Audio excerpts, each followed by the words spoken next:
Nyt mennään, tässä on tää länkkäri. Näyttää. Joo.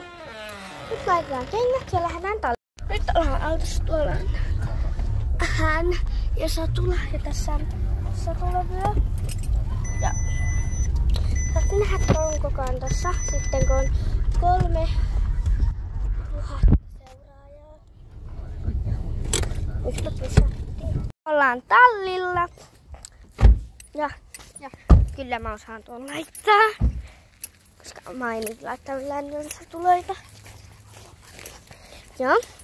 Mut sitten tähän kentällä. No ei kentällä vielä. No kohta kentällä. Kohta varustetaan. Meillä ei nyt lännen suitsia, pitää ostaa. Meillä on normisuitset. Meillä on normisuitset. Suitset, ei suitset. Nyt ollaan tallissa. Ihan kohta. Nyt astun talliin.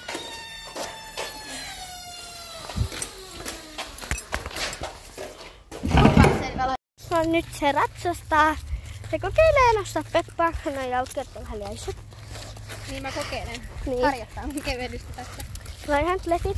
Mut nyt sillä on taluttaako se vielä testata, että onko tää hyvä sille. Vaikka sillä on ollut oma länkkä. Nyt sillä oli vähän pienempi länkkä. Tää on hyvä, mutta siellä sen ylläpitokodissa, sen oikeassa kodissa omistajalla, sillä oli pienempi länkkäri sitten, niin tää tuntuu varmaan sitten oudolta. Ja siis toi oli aika lyhyt, mut moikka. Mun kaveri tulee huomenna. Ja siis ylihuomenna ehkä tallille.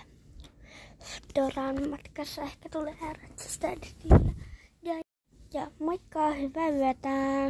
Yeah.